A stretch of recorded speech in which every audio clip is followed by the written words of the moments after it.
दोस्तों एक सवाल और आया है। चलिए मैं उस सवाल की तरफ चलता हूँ। बहुत ही बेहतरीन सवाल है और वो सवाल मैं आपके सामने लेकर आ रहा हूँ।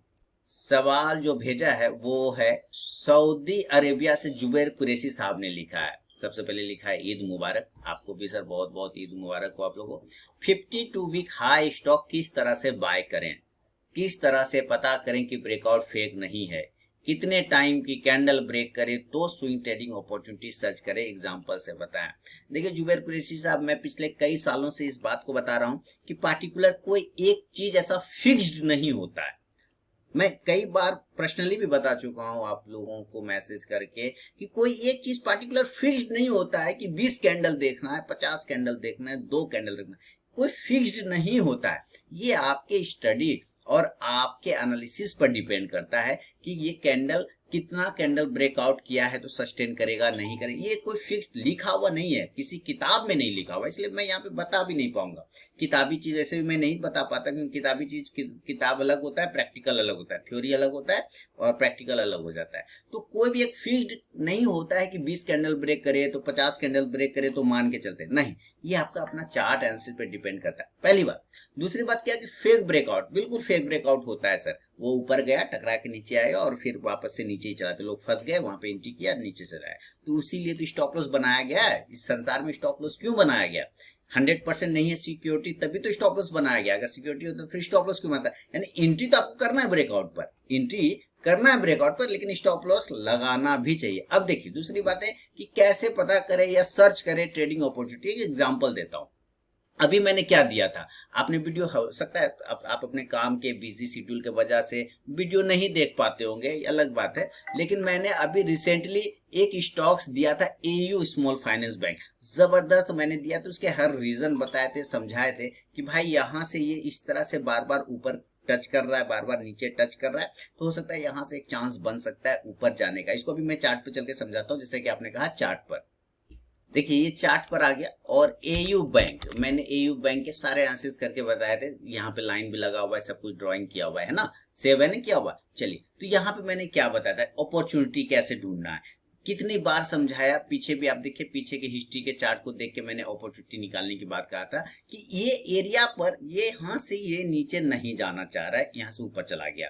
लेकिन ये कैसे पता चलेगा कि नीचे नहीं जाना चाह रहा है? जब इसको वापस से आया रिटेस्ट करने के लिए, रिटेस्ट किया और फिर से इसी जगह पर वो रिटेस्ट कर गया। इसका मतलब ये क्या बोला, रिटेस्ट करने के बाद वापस से ऊपर चला गया। ये आपका मित्र है अली साहब हैं, ये आपके मित्र हैं अली साहब, और आप अली साहब ने आपको हेल्प किया मुसीबत के टाइम में, तो आप ऊपर की तरफ चले गए। वापस फिर से ऊपर में कोई समझिए कि अंसारी जी थे, है ना, आपके शत्रु, उन्होंने आपको मार पीट के या फिर दिक्कत दिया तो आपको नीचे आप आ गए मुसीबत में। लेकिन अली जी तो यहाँ पे बैठे हैं, अली जी बैठे हैं ना जुबैर साहब, तो अली जी फिर बोले कोई बात नहीं दोस्त जुबैर, मैं तुम्हारी फिर से हेल्प करूंगा। और फिर से अली साहब ने आपको हेल्प किया, आप फिर ऊपर चले गए। लेकिन यहाँ पे अंसारी साहब का एक और दोस्त बैठा था वहां पे, कुछ भी आप समझ लीजिए, शमसुद्दीन साहब। शमसुद्दीन साहब ने कहा अरे अंसारी देख ये फिर आया है रे, तो कहे मार मार मार उसको मार, तो फिर उसने आपको मारा, फिर नीचे भेजा। लेकिन अली साहब का भी एक दोस्त यहाँ पे फिर से बैठा है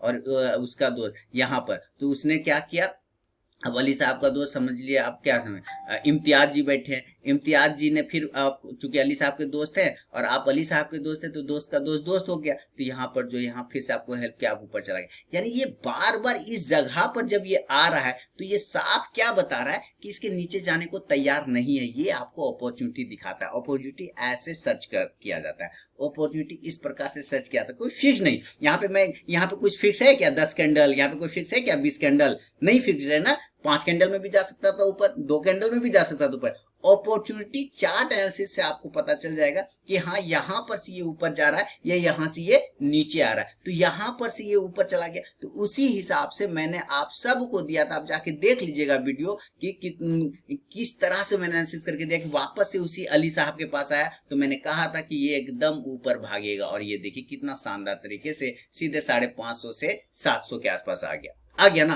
तो इस तरह से आप हो सकता है ये यहां पर से नीचे गिर भी सकता था, गिर सकता था ना, तो स्टॉप लॉस मैंने बताया भी था बिल्कुल इसके नीचे ही लगाना, इस अली जी के नीचे में स्टॉप लॉस आप लगा के बैठेंगे, क्योंकि ये कट जाएगा तो फिर आपका परेशानी में आ जाएंगे, तो स्टॉप लॉस वहां पर लग जाएगा। लेकिन एक चांस तो बनता है कि अली साहब फिर से मेरी मदद करेंगे, तो यहाँ पर से एक चांस लिया गया और वहां पर हो गया। फिर से उसी ये जो आपका दुश्मन है वो अंसारी साहब का जो है शमसुद्दीन साहब, उन्होंने आपको टेंशन दिया और आप देखिए उसी जगह पे आके रुक भी गए, है ना। तो इस तरह से आपको चार्ट पर जो है स्विंग अपॉर्चुनिटी को सर्च करना चाहिए, स्विंग अपॉर्चुनिटी को देखना चाहिए। कोई फिक्स नहीं हो पाता कि 2 कैंडल का ब्रेकआउट मिलेगा, 10 कैंडल का ब्रेकआउट मिलेगा तभी हो पाएगा, कोई फिक्स, लेकिन चार्ट एनालिसिस आपको बता सकता है। इसलिए आपको चार्ट पे कमांड करना है, चार्ट पे कमांड करना है और उसके मेन इंपॉर्टेंट बाउंस पॉइंट को, रेजिस्टेंस पॉइंट को देखना है। देखिए ये सारी चीजें इतना अमूल्य चीज आप लोगों को मैं फ्री ऑफ कॉस्ट में देता हूँ, ऐसे करके कोई आपको नहीं बताएगा, वो भी फ्री ऑफ कॉस्ट में। लेकिन ये समझा रहा हूँ, फिर भी आप लोग नहीं समझने को तैयार होते हैं, वो एक फॉर्मूला ढूंढते रहते हैं जीवन भर कि मुझे वो फॉर्मूला बता दो, 2 कैंडल का, 10 कैंडल का, वो नहीं मिलेगा सर। आपको चार्ट पे समय देना ही देना पड़ेगा, उसका कोई उपाय नहीं है।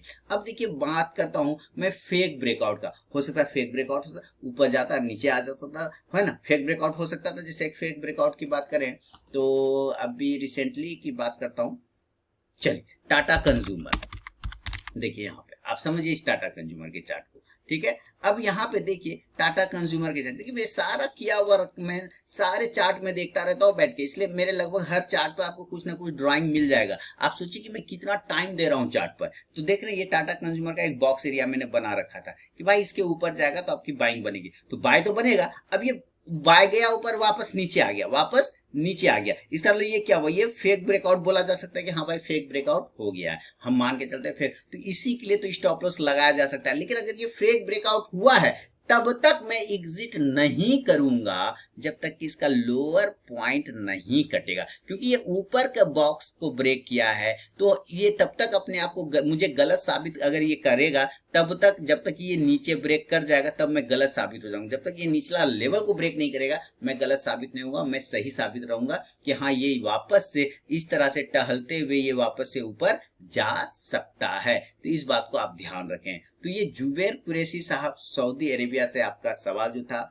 आपका जवाब मैंने दे दिया है। उम्मीद है क्लियर हो गया होगा आपके जो सवाल थे कि किस तरह से आपको सर्च करना है स्विंग ट्रेडिंग अपॉर्चुनिटी और किस तरह से देखना है। फीडबैक जरूर दीजिएगा और ये मेरा लर्निंग सीरीज कैसा लगता है इसके बारे में भी मुझे जरूर बताइएगा। चलिए आगे बढ़ता हूँ।